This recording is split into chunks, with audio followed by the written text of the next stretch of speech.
Now, on 105.9 FM and streaming worldwide on the WMAL app, O'Connor and Company. Time is 7:07. Thanks for tuning in to O'Connor and Company. We've got a busy morning, of course, coming off of the successful military strike against Iran's nuclear capabilities. At 7:35, Jonathan Schanzer will join us from the Foundation for Defense of Democracies. 8:05, Caroline Glick, who now works as an international affairs advisor to Prime Minister Benjamin Netanyahu. And at 8:35, RNC Chairman Michael Whatley on the utter collapse of the Democrats. That's all coming up. It's Larry O'Connor with Julie Gunlock. Good morning, Julie. Good morning. Joining us right now is Joe DiGenova. He's the legal analyst for us and a former U.S. attorney for the District of Columbia.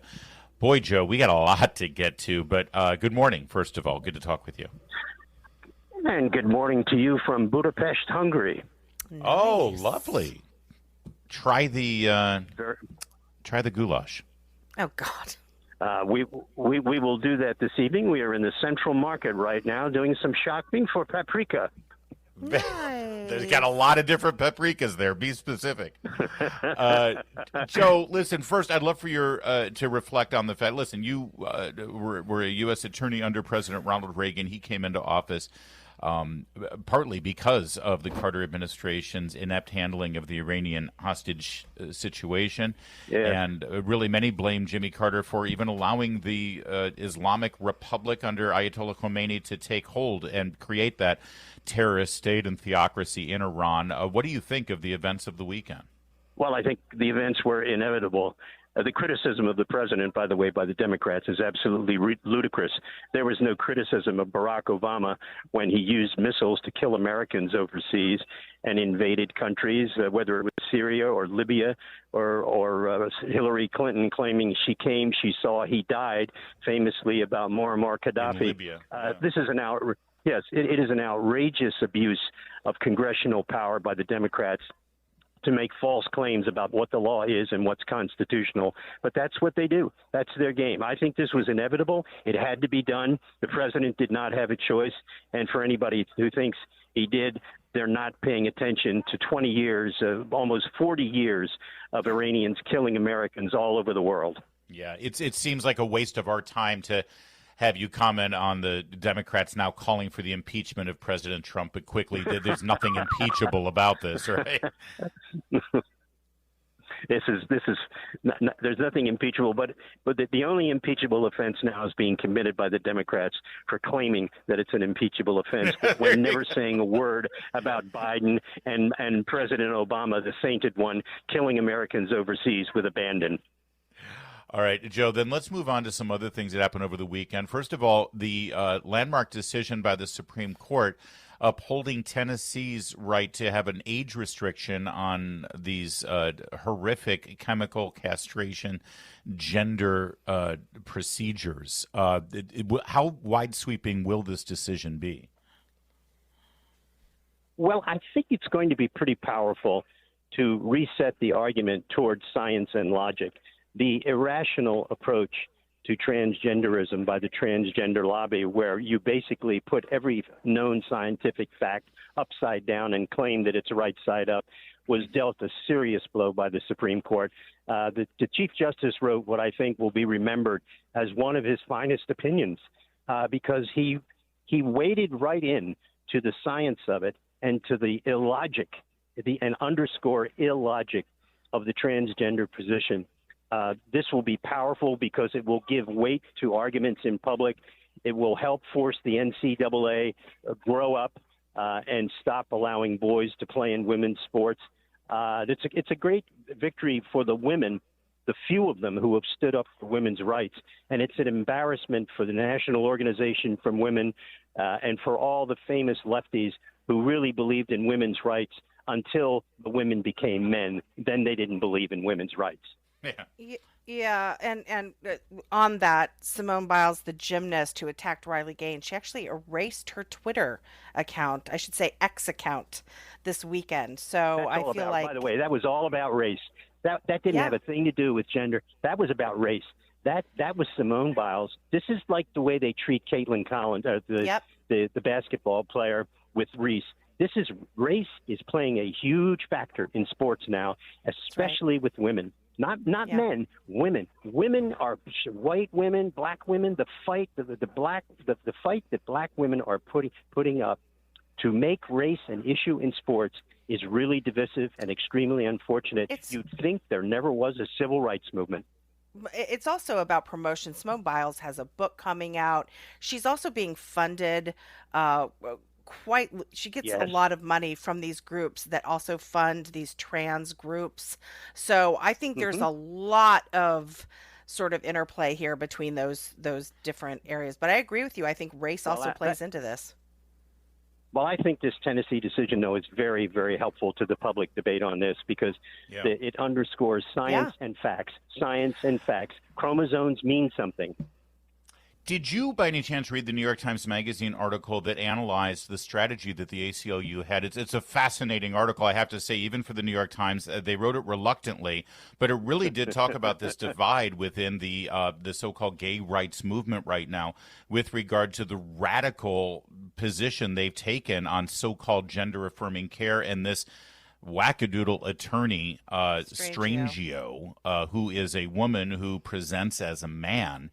And the position that she takes here in this divide between sort of traditional, as many people refer to them, normal gays versus this radical extreme group that seems to have taken over the ACLU and all these other very well-funded groups like Human Rights Campaign. It has.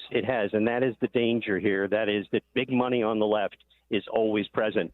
Big money on the right is never present. It's a major problem for public debates, and it is because of the power of logic and ideas and science that the right is winning, not because they have big money, but the money on the left is so powerful. And the ACLU, by the way, is no longer the American Civil Liberties Union. It is a corrupt, left-wing, communist-oriented organization.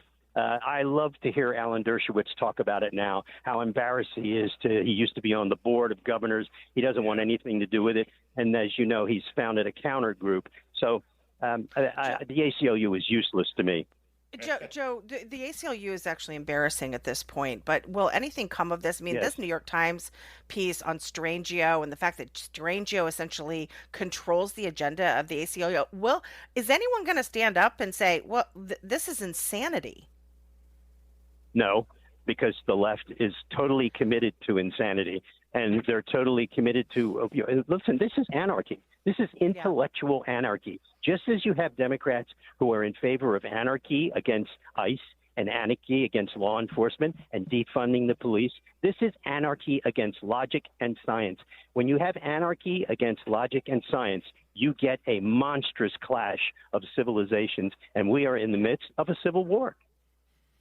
Hey, Joe, can you stay with us? We have a lot of decisions here over the last several days with regard to immigration, deportations, the Mahmoud Khalil, and, of course, our favorite Maryland man. I should say Chris Van Hollen's favorite Maryland man. Can you just stick for one more segment? Of course, my paprika is waiting. Well, we won't tell Victoria about that. Oh, that's your nickname for her. I guess she does have that red hair going. She looks like a little paprika. That is correct. 7:15. WMAL, making sense of the news. Live from the Home Paramount Pest Control Studios. Home Paramount, the leader in pest control since 1939. We continue with Joe DiGenova. Joe, a criminal court judge has determined that our favorite Maryland man, although the New York Times is now calling him a Salvadoran man. I don't know if you're getting the New York Times there in Hungary, but yeah, quite the shift. Yes, but this judge Yes. has determined that Kilmar Armando Abrego Garcia cannot be held without bail in criminal custody. But of course, he transfers directly to an immigration ICE facility. How does this play out with this man? And again, judges determining things that don't seem to make logical sense. Well, it's the immigration court ruled the same day that the judge did that he was deportable. So we are now going to be in a battle of the court systems, and there's going to be more litigation and probably a habeas proceeding filed on his behalf. But he should not legally, under the law, be released at this point because he has now been deemed deportable. So, it's going to be this. This is the court's it's going to end up in the Supreme Court again on the rocket docket. At what point, and we saw another federal judge step up and reverse more obvious executive branch decisions that the Trump administration. What can John Roberts do here, or is he just trying to play it cool and have everything be appealed and go through the process to get up to a formal decision of the Supreme Court? Can he step in and give better guidance to these judges? No. What they can do is he can do what he did the other day. When he writes an opinion, it needs to be forceful, clear, lay it down cold. And the first chance they get to deal with these nationwide injunctions, they have to issue a very strong ruling. If he doesn't do that, then the anarchy will continue, and that is very bad for the federal court system. I hope he's smart enough to realize that he has to sit on these federal judges, because it's very apparent now when you look at the numbers over various presidencies. These are partisan decisions by Democratic judges. They are ruining the federal judiciary. They are having the public lose confidence in the objectivity of the court system. They are doing grave damage to the constitutional structure of the country. And when you listen to the way they write their opinions, the language that they use is so injudicious. It's the kind of language that a court of appeals should slap down and recognize and say something about it when these cases go up, about the language of these judges. Joe, I just want to shift over to another case, Mahmoud Khalil. He was released on bail. Yes. And, despite all this commentary about him, just being this nice dad of a newborn and being separated from his family, he didn't run home to see his baby. No. He was on the streets in New York, rioting and ginning up the group of rioters outside of Columbia right away. Why can't he be deported immediately? What's the process there?